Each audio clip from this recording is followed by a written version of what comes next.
समस्त को नमस्कार। Praise the Lord.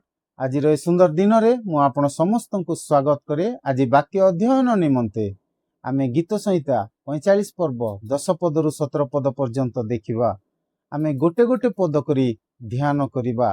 10 पद रे एही परि लेखा जाए, आगो कन्ये शुण विवेचना कर ओ आपणा कर्ण डेर, तुम्भ निज लोकंकु ओ पितृगृह को पासर। जदि आमे 45 पर्व को संपूर्ण भाव रे ध्यान करिबा तेबे एठारे राजांको उद्देश्य रे विवाह उद्देश्य रे एक रचित गीत अटे। आउ एई 10 पद रे आमे देखुचु नववधू को बा कन्या को से राजा निमंते एक उपदेश दिया जाउ अछि। से नूतन राज्य को जीवा को अछि तांकु। आउ से राज्य रे से जदि राजांको पाखरे निजको संपूर्ण समर्पण करिवे ताहाले से नूतन राज्य रे से सम्मान गौरवर अधिकारी हेबे। तांकु गौरव मिलिबो, सम्मान मिलिबो, आदर मिलिबो बोली एठारे बुझा जाउ अछि। कोन कले ताहा मिलिबो? प्रथम रे लेखा अछि, आगो कन्ये शुण। शुण तुमे कोन सुनिबा पई वाक्य कहे। जदि आमे देखिबा एब्री पुस्तक 3 अध्याय 7 रु 8 पद, प्रभुंकर वाक्य शुण। जेतेबेले प्रभुंको बाणी शुणुअछ आपणा हृदय को कठिन न कर बोली वाक्य कहे। तांकर बाणी को सुनिबा पई कुहा होची। राजांकर बाणी को, स्वामींकर बाणी को एठारे सुनिबा पई कुहा होची। आउ तापरे विवेचना कर। जेतेबेले आमे देखुचु विवेचना कर विषय रे हागय 1 पर्व 5 पद रे लेखा जाइछि, आपणा आपणा पथ विषय रे विवेचना कर। मु को पथरे चालुची, मोर पथ राजांकु बा प्रभुंकु ताहा ठीक लागुची तो निजर पथ विषय रे विवेचना कर बोली वाक्य सिखाए। तापरे एठारे अछि आपणा कर्ण डेर। कर्ण डेरिबा अर्थ संपूर्ण समर्पण होबा। प्रभु जहा कहू अछंती, राजा जहा कहू अछंती ताहा सुनी पुणी निजर पथ को विवेचना करी संपूर्ण राजा कहिथिबा वाक्य प्रति बा स्वामी कहिथिबा बा प्रभु कहिथिबा वाक्य प्रति आपणा को समर्पण करिबाटा होची आपणा कर्ण डेर। तुम्भ निज लोकंकु ओ पितृगृह को पासर। एठारे निज लोकंकु भूली जीवा पई कहा जाउ नाही। एहार आत्मिक अर्थ हैला निज लोकंकु माने आमे जो मानंकु निज लोक बोली कहि थाओ, हमर जो समाज रे बा पारिपार्श्विक लोक माने सेमानक ठारू आसीथिबा सेही परंपरा, सेही रीतिनीति, सेही समस्त विषय जहा आमे प्रभुंको पथरे चलीबा पई जहा आमर बाधा सृष्टि करे, सेही विषय को एठारे पासरिबा पई कहा जाउ अछि। आपणा निज लोकंकु ओ पितृगृह को पासर। पितृगृह अर्थ आदम हबांको ठारू आसीथिबा पाप आम जीवन रे जहा ए पर्यंत जदि देखा जाउ अछि से सब को पासर बोली कहा जाउ अछि। आजी आमे प्रभु को जानिला परे मध्य, सत्य ईश्वर को जानिला परे मध्य अनेकंक जीवन रे आपणा लोक मानकर से रीतिनीति, से समस्त परंपरा एबे मध्य देखा जाई थाए। ताहा पासरिबा पई कहा जाउ अछि। पितृगृह को पासर से आदम हबा ठारू आसीथिबा से पाप, से बंधन, से सब एबे मध्य जदि देखा जाउ अछि से सब को पासर। तापरे 11 पदरे लेखा जाए, तही रे राजा तुम्भ सौंदर्य बांछा करिवे, कारण से तुम्भर प्रभु, तुम्भे ताहांकु प्रणाम कर। जेतेबेले आमे कर्ण डेरिबा, सुनिबा, विवेचना करिबा, निज लोकंकु और पितृगृह को पासरिबा, आमर सौंदर्य को बांछा करिवे राजा बोली वाक्य कहे। सेतेबेले आमे आहुरी सौंदर्य देखा जिबा, आमर पवित्रता वृद्धि पाइबो, आमे संपूर्ण समर्पण हेई पारिबा। तेणु एठारे कहा जाए, तही रे राजा तुम्भ सौंदर्य बांछा करिवे, कारण से तुम्भर प्रभु अटंती। प्रभु अर्थ स्वामी, एकमात्र जहार मालिक थाए ताहाकु प्रभु बोली कहा जाए। 15टा मालिक जदि अछंती, 15टा जदि स्वामी अछंती, से ताहाकु प्रभु बोली कहि पारिबो नाही। एठारे प्रभु अर्थ आमे गोटे साधारण कुकुर को भी जदि देखु ता बेकरे पट्टी बांधिथिले आमे जानि दउ जे आर जणे मालिक अछंती। किंतु जदि पट्टी नाही तेबे आमे जानु ये बुला कुकुरटा, ଏଇଠି ସେଇଠି ଆଜି ଏ ଘରେ ରହିବ, କାଲି ଆଉ କୋଉ ଘରେ ରହିବ, କାଲି ଆଉ ଟିକେ ଦେଲେ କିଏ ଖାଇଦବ, କାଲି ଆଉ କାହାର ହେଇଯିବ। ତାର ମାଲିକ ପରିବର୍ତ୍ତନ ହେଉଥାଏ, ତାର ସ୍ଥାନ ପରିବର୍ତ୍ତନ ହେଉଥାଏ, ତାର ଘର ପରିବର୍ତ୍ତନ ହେଉଥାଏ। କିନ୍ତୁ ଏଠାରେ ପ୍ରଭୁ କହୁଅଛନ୍ତି, ବାକ୍ୟ କହୁଅଛି, ସେ ତୁମ୍ଭର ପ୍ରଭୁ, ଆମର ଏକମାତ୍ର ପ୍ରଭୁ ଅଟନ୍ତି। ସେ ହଉଛନ୍ତି ପଥ, ସତ୍ୟ ଓ ଜୀବନ ପ୍ରଭୁ ଯୀଶୁ ଖ୍ରୀଷ୍ଟ ଅଟନ୍ତି। ପ୍ରିୟମାନେ, ଆମେ ପବିତ୍ର ଆତ୍ମାଙ୍କୁ ଧାରଣ କରିଅଛୁ, ପବିତ୍ର ଆତ୍ମାଙ୍କୁ ଆମେ ଗ୍ରହଣ କରିଅଛୁ, ପ୍ରଭୁ ଯୀଶୁଙ୍କର ବାକ୍ୟକୁ ଗ୍ରହଣ କରିଅଛୁ, ଆଉ ତାଙ୍କୁ ନିଜର ପ୍ରଭୁ ତ୍ରାଣକର୍ତ୍ତା ରୂପରେ ଆମେ ଗ୍ରହଣ କରି ସେ ଆମର ପ୍ରଭୁ ହେଇ ଅଛନ୍ତି। ତେଣୁ ଏଠାରେ ଲେଖାଯାଏ, ସେ ତୁମ୍ଭର ପ୍ରଭୁ, ତୁମ୍ଭେ ତାହାଙ୍କୁ ପ୍ରଣାମ କର। ପ୍ରଣାମ କର ଅର୍ଥ ସମ୍ପୂର୍ଣ୍ଣ ତାଙ୍କ ଉପରେ ଭରସା କର, ସମ୍ପୂର୍ଣ୍ଣ ତାଙ୍କୁ ରେସ୍ପେକ୍ଟ ଦିଅ, ତାଙ୍କର ପ୍ରତ୍ୟେକ ବାକ୍ୟ ପ୍ରତି ମନୋଯୋଗୀ ହୁଅ, ତାଙ୍କର ପ୍ରତ୍ୟେକ ଇଚ୍ଛାକୁ ନିଜର ଇଚ୍ଛା କର, ଆଉ ନିଜର ସମସ୍ତ ବିଷୟ ତାଙ୍କ ଚରଣ ତଳେ ସମର୍ପଣ କର, ତାଙ୍କୁ ପ୍ରଣାମ କର, ତାଙ୍କ ପାଦ ତଳେ ନିଜକୁ ସମର୍ପଣ କର। ତାପରେ ଆମେ 12 ପଦରେ ଦେଖୁଛୁ, ପୁଣି ସ୍ୱରର କନ୍ୟା ଭେଟି ନେଇ ସେଠାରେ ଉପସ୍ଥିତ ହେବ, ଲୋକଙ୍କ ମଧ୍ୟରେ ଧନୀ ମାନେ ହିଁ ତୁମ୍ଭ ଅନୁଗ୍ରହର ବିନତି କରିବେ। ସ୍ୱରର କନ୍ୟା ଭେଟି ନେଇ ସେଠାରେ ଉପସ୍ଥିତ ହେବ, ଅର୍ଥାତ୍ ସ୍ୱର, ପ୍ରାଚୀନ କାଳରେ ସ୍ୱର ଏକ ସମୃଦ୍ଧଶାଳୀ ରାଷ୍ଟ୍ର ଥିଲା, ଆଉ ସେଇଠିର ଅଧିପତି ମାନଙ୍କୁ ସ୍ୱରର କନ୍ୟା ବୋଲି ଏଠାରେ ଦର୍ଶାଯାଇଅଛି। ସେମାନେ ଅତି ଧନଧାନ୍ୟ ଥିଲେ, ଆଉ ସେମାନେ ଭେଟି ନେଇ ସେଠାରେ ଉପସ୍ଥିତ ହେବେ ବୋଲି ବାକ୍ୟ କହେ।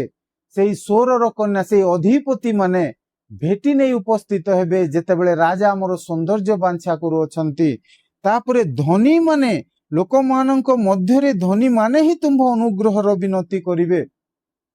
ଧନୀ ହଉ, ଜ୍ଞାନୀ ହଉ, ଯେତେ ବଡ଼ ଲୋକ ହଉ, ଯେତେବେଳେ ଆମେ ପ୍ରଭୁଙ୍କର ବାକ୍ୟ ପ୍ରତି, ବାଣୀ ପ୍ରତି ଆମର କର୍ଣ୍ଣ ଡେରୁଛୁ, ଆମର ପଥକୁ ବିବେଚନା କରୁଛୁ ଏବଂ ତାଙ୍କର ବାକ୍ୟ ଶୁଣୁଛୁ, ତାଙ୍କୁ ଶୁଣୁଛୁ, ତାଙ୍କର ରବ ଶୁଣୁଛୁ, ଯେତେବେଳେ ରାଜା ନିଜେ ଆମର ସୌନ୍ଦର୍ଯ୍ୟ ବାଞ୍ଛା କରୁଅଛନ୍ତି, ପ୍ରଭୁ ଆମର ସୌନ୍ଦର୍ଯ୍ୟ ବାଞ୍ଛା କରୁଅଛନ୍ତି, ଆମେ ଆପଣା ପରିବାରକୁ, ଆପଣା ପରିଜନକୁ, ପିତୃଗୃହକୁ ପାଶୁରୁଅଛୁ, ସେତେବେଳେ ଧନୀ ମାନେ ବି ଆମର ଅନୁଗ୍ରହକୁ ସେମାନେ ଆବଶ୍ୟକ କରିବେ, ବିନତି କରିବେ ବୋଲି ଏଠାରେ ବାକ୍ୟ କହେ।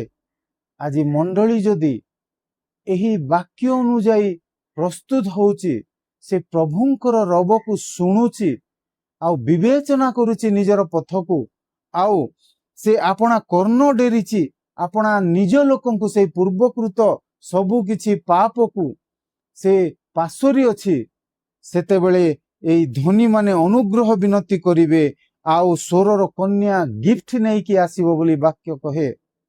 ଆଜି ଯେକୌଣସି ଧନୀ ହଉ, ଜ୍ଞାନୀ ହଉ, ମାନି ହଉ, ଯାହା କିଛି ବି ହଉ, ସେ ଯଦି ସ୍ୱର୍ଗୀୟ ଆଶୀର୍ବାଦର ଆବଶ୍ୟକ ଅଛି, ତାହାକୁ ମଣ୍ଡଳୀକୁ ଆସିବାକୁ ପଡ଼ିବ। ପରିତ୍ରାଣର ଆବଶ୍ୟକ ଅଛି, ତାହାକୁ ମଣ୍ଡଳୀରେ ହିଁ ମିଳିବ। ସେତେବେଳେ ସେମାନେ ଆସି ମଣ୍ଡଳୀକୁ କହିବେ, ତାଙ୍କର ଅନୁଗ୍ରହ ବିନତି କରିବେ, ଆମ୍ଭ ପାଇଁ ଦୟାକରି ଟିକେ ପ୍ରାର୍ଥନା କରନ୍ତୁ, ଆମ ଜୀବନରେ ଯେପରି ଶାନ୍ତି ଆସିବ, ଆମ ପାଇଁ ପ୍ରାର୍ଥନା କରନ୍ତୁ, ଅନୁଗ୍ରହ କରି ପ୍ରାର୍ଥନା କରନ୍ତୁ, ଯେପରି ଆମେ ଆନନ୍ଦ କରିବୁ, ଯେପରି ଆମେ ସତ୍ୟକୁ ଜାଣିବୁ, ଯେପରି ଆମ ଜୀବନରେ, ଆମ ପରିବାରରେ, ଆମ ଗୃହରେ ଶାନ୍ତି ବାସ କରିବ, ସେମାନେ ତୁମ୍ଭର ଅନୁଗ୍ରହ ବିନତି କରିବେ ବୋଲି ଲେଖା ଅଛି। ତାପରେ ଆମେ ଦେଖୁଛୁ ଏଠାରେ 13 ପଦରେ, ଅନ୍ତପୁରରେ ରାଜକୁମାରୀ ସର୍ବୋତ୍ତ ଭାବେ ସୁଶୋଭିତା, ତାଙ୍କର ବସ୍ତ୍ର ସୁବର୍ଣ୍ଣ ସୂତ୍ର ନିର୍ମିତ। ଅନ୍ତପୁରରେ ରାଜକୁମାରୀ ସର୍ବୋତ୍ତ ଭାବେ ସୁଶୋଭିତା, ସେ ସଜ୍ଜିତ ହେଇକି ଅଛି ଅନ୍ତପୁରରେ। କେବଳ ବାହ୍ୟକରଣ, କେବଳ ଡ୍ରେସ ବେଶଭୂଷାରେ ନୁହେଁ, କିନ୍ତୁ ଅନ୍ତଃକରଣ ତାର ଶୁଦ୍ଧତା, ପବିତ୍ରତାରେ ପୂର୍ଣ୍ଣ ଅଛି, ଆଉ ସେ ସୁଶୋଭିତ ହେଇକି ଅଛି, ସୁନ୍ଦର ହେଇକି ଅଛି। ତାର ବାହ୍ୟ ରୂପକୁ ଏଠାରେ ବର୍ଣ୍ଣନା କରାଯାଉ ନାହିଁ, ବରଂ ତାର ପବିତ୍ରତାକୁ, ତାର ସୌନ୍ଦର୍ଯ୍ୟ, ଅନ୍ତରର ସୌନ୍ଦର୍ଯ୍ୟକୁ, ଅନ୍ତପୁରରେ ସେ ସଜ୍ଜିତ ହେଇକି ଅଛି। ମନ, ପ୍ରାଣ, ହୃଦୟ ତାର ପ୍ରଭୁଙ୍କ ଠାରେ ସମର୍ପିତ, ଆଉ ପ୍ରଭୁଙ୍କ ପ୍ରତି ସେ ପ୍ରସ୍ତୁତ ହେଇକି ଅଛି। ସେ ସମସ୍ତ ବସ୍ତ୍ରରେ ସୁବର୍ଣ୍ଣ ସୂତ୍ର ନିର୍ମିତ, ସେଇ ବସ୍ତ୍ର ସୁନାର ସୂତାରେ ତିଆରି, ସେଇ ବସ୍ତ୍ର ତାର ଗୌରବମୟ ରୂପକୁ, ମଣ୍ଡଳୀର ଗୌରବମୟ ରୂପକୁ ଏଠାରେ ବର୍ଣ୍ଣନା କରାଯାଉଅଛି। 14 ପଦ ଆମେ ଦେଖିବା, ସେ ସୂଚି ଶିଳ୍ପିତ ବସ୍ତ୍ରରେ ରାଜାଙ୍କ ନିକଟକୁ ଅଣାଯିବେ। ତାର ପ୍ରସେସନ ହେଉଅଛି, ସେ ଗ୍ଲୋରି ସହିତ, ଗୌରବ ସହିତ ସେ ରାଜାଙ୍କ ନିକଟକୁ ଅଣାଯିବେ ଏହା ପ୍ରଭୁଙ୍କର ଆଗମନକୁ ଦର୍ଶାଏ। ପ୍ରଭୁଙ୍କର ଆଗମନର ଚିତ୍ର ଯେତେବେଳେ ମଣ୍ଡଳୀ ସୁସଜ୍ଜିତ ହୋଇ ପ୍ରଭୁଙ୍କ ଆଗମନରେ ଉଠାଯିବ, ସେହି ସମୟକୁ ବର୍ଣ୍ଣନା କରାଯାଉଅଛି। ଆଉ ଏଠାରେ ଲେଖାଯାଏ, ସେ ରାଜାଙ୍କ ନିକଟକୁ ଅଣାଯିବେ। ତାଙ୍କର ପଶ୍ଚାତବର୍ତ୍ତିନୀ ସହଚରୀ କୁମାରୀଗଣ ତୁମ୍ଭ ନିକଟକୁ ଅଣାଯିବେ। ସେ ଏକାକୀ ଯାଉନାହିଁ, ତାଙ୍କର ପଛରେ ତାଙ୍କର ସହଚରୀ କୁମାରୀଗଣ, ଆଜି ମଣ୍ଡଳୀ ମାଧ୍ୟମରେ ଯେଉଁମାନେ ବି ପ୍ରଭୁଙ୍କୁ ପାଇଅଛନ୍ତି ସେ ସମସ୍ତଙ୍କୁ ସହଚରୀ ବୋଲି କୁହାଯାଉଛି। ଆଉ କୁମାରୀଗଣ ବୋଲି କୁହାଯାଏ, ସେମାନେ ପ୍ରଭୁଙ୍କୁ ଜାଣିନାହାନ୍ତି, ସେମାନେ କୁମାରୀ, ତାଙ୍କର ପବିତ୍ରତା ରହିଅଛି, ତାଙ୍କର ସୌନ୍ଦର୍ଯ୍ୟ ଦେଖାଯାଉଅଛି।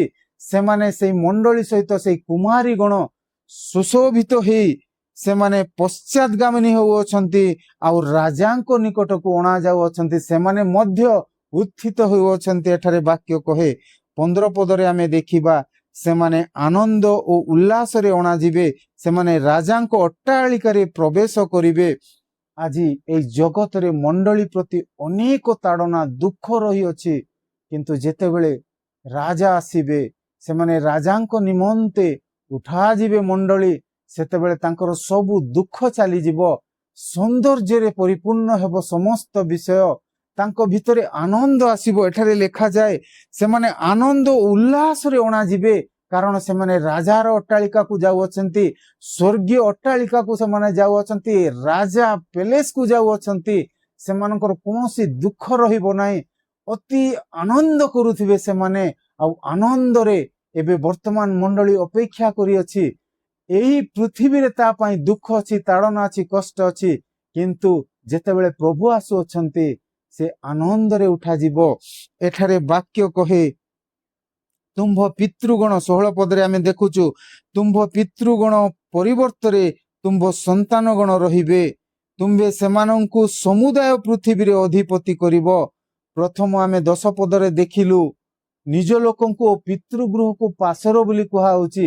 ଯୋଉ ସ୍ଥାନ ଖାଲି ରହିଲା, ସେଥିପାଇଁ ଏଠାରେ ତୁମ୍ଭର ପିତୃଗଣ ପରିବର୍ତ୍ତରେ, ଯେହେତୁ ଖାଲି ସ୍ଥାନ ରହିଯାଇଛି, ତାର ପରିବର୍ତ୍ତରେ ତୁମ୍ଭ ସନ୍ତାନଗଣ ରହିବେ।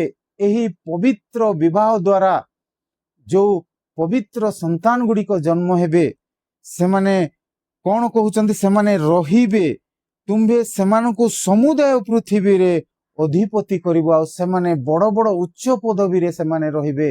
ଆଜି ଆମେ ଜଗତକୁ ଦେଖିଲେ ସବୁଠାରୁ ବଡ଼ ବଡ଼ ପଦବୀରେ ଆଜି ଖ୍ରୀଷ୍ଟିଆନ ମାନେ ଅଛନ୍ତି, ଜିହୁଦୀ ମାନେ ଅଛନ୍ତି, ଈଶ୍ୱରଙ୍କର ଲୋକମାନେ ଅଛନ୍ତି, ଆମେ ଦେଖିପାରୁଅଛୁ। ଏଠାରେ ପ୍ରଭୁଙ୍କର ବାକ୍ୟ କହେ, ତୁମ୍ଭେ ସେମାନଙ୍କୁ ସମୁଦାୟ ପୃଥିବୀରେ ଅଧିପତି କରିବ।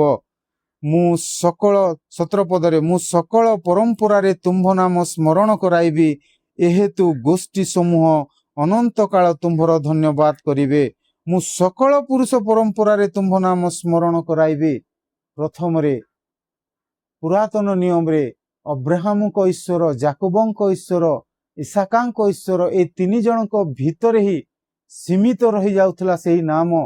କିନ୍ତୁ ବର୍ତ୍ତମାନ ଏଠାରେ ଲେଖାଯାଏ, ସକଳ ପୁରୁଷ ପରମ୍ପରାରେ ତୁମ୍ଭ ନାମ ସ୍ମରଣ କରାଇବି।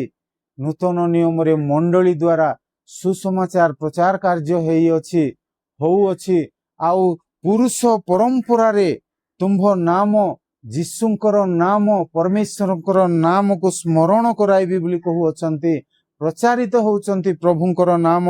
ଏହେତୁ ଗୋଷ୍ଠୀ ସମୂହ ଅନନ୍ତ କାଳ ତୁମ୍ଭର ଧନ୍ୟବାଦ କରିବେ। ଏହି ଧନ୍ୟବାଦ ଅନନ୍ତ କାଳ ପର୍ଯ୍ୟନ୍ତ ରହିବ, କାରଣ ଗୋଷ୍ଠୀ ଗଣ ଆନନ୍ଦ କରିବେ। ଆଉ ପରମେଶ୍ୱରଙ୍କର ଏହି ବାକ୍ୟ କହେ, ଏହା କେତେବେଳେ ସଫଳ ହବ? ମଣ୍ଡଳୀ ଯେତେବେଳେ ଶୁଣିବ, ବିବେଚନା କରିବ ଓ ଆପଣା କର୍ଣ୍ଣ ଡେରିବ, ଆଉ ନିଜ ଲୋକଙ୍କୁ ଓ ନିଜ ପିତୃଗୃହକୁ ପାଶରିବ, ସେତେବେଳେ ରାଜା ସୌନ୍ଦର୍ଯ୍ୟ ବାଞ୍ଛା କରିବେ। ଆଉ ଗୋଟେ ଗୋଟେ କରି ଏହି ସମସ୍ତ ଆଶୀର୍ବାଦ ତା ଜୀବନରେ ଦେଖାଯିବ। ଆଜି ଅନେକ ମଣ୍ଡଳୀ ଗୁଡ଼ିକ ରହିଅଛି, ସେ ସବୁ ମଧ୍ୟରେ ଏସବୁ ଦେଖାଯାଏ ନାହିଁ। କାହିଁକି? କାରଣ ସେମାନେ ଶୁଣୁନାହାନ୍ତି, ବିବେଚନା କରୁନାହାନ୍ତି, ଆଉ ଆପଣା କର୍ଣ୍ଣ ଡେରୁନାହାନ୍ତି। ଆଜି ଯଦି ଆମେ ଗୋଟେ ସ୍ୱାମୀ ସ୍ତ୍ରୀଙ୍କୁ ବି ଦେଖୁ, ସେଇ ସ୍ୱାମୀ ସ୍ତ୍ରୀଙ୍କ ମଧ୍ୟରେ ସୁଦ୍ଧା ଏହି ବାକ୍ୟକୁ ଲିଟରାଲି ଆମେ ପାଇପାରୁଛୁ। ଆଗ କନ୍ୟା, ଯଦି ସେ କନ୍ୟା ଆପଣା ପିତୃଗୃହକୁ, ଆପଣା ଲୋକମାନଙ୍କୁ ଭୁଲୁ ନାହିଁ, ପାଶରୁ ନାହିଁ, विवाह परे सुद्धा से टिके कथारे निजर परिवार को कॉल करुची समस्त कथा तांको जणाउअछि तेबे सेही परिवार रे अशांति ही थाए सेही परिवार रे स्वामी गौरव पाई न थांते सेही परिवार रे स्वामी सेही कन्यार सौंदर्य को बांछा करि न थांते एठारे वाक्य स्पष्ट कहे तुम्भ निज लोकंकु ओ पितृगृह को पासर प्रभुंकर वाक्य कहे आमे जेतेबेले एही सबु जहा हमर पूर्वपुरुष मानक ठारो आसीथिला सेही परंपरा सेही रीतिनीति से सबु जेतेबेले आमे छाड़िबा आ प्रभुंक निकट को आसी निजको नम्र करी समर्पण करी आमे प्रभुंकर वाक्य सुनिबा तांकर व्यवस्था सुनिबा निजर कर्ण डेरिबा आ निजर पथ को विवेचना करिबा प्रभु हमर सौंदर्य बांछा करिवे प्रिय माने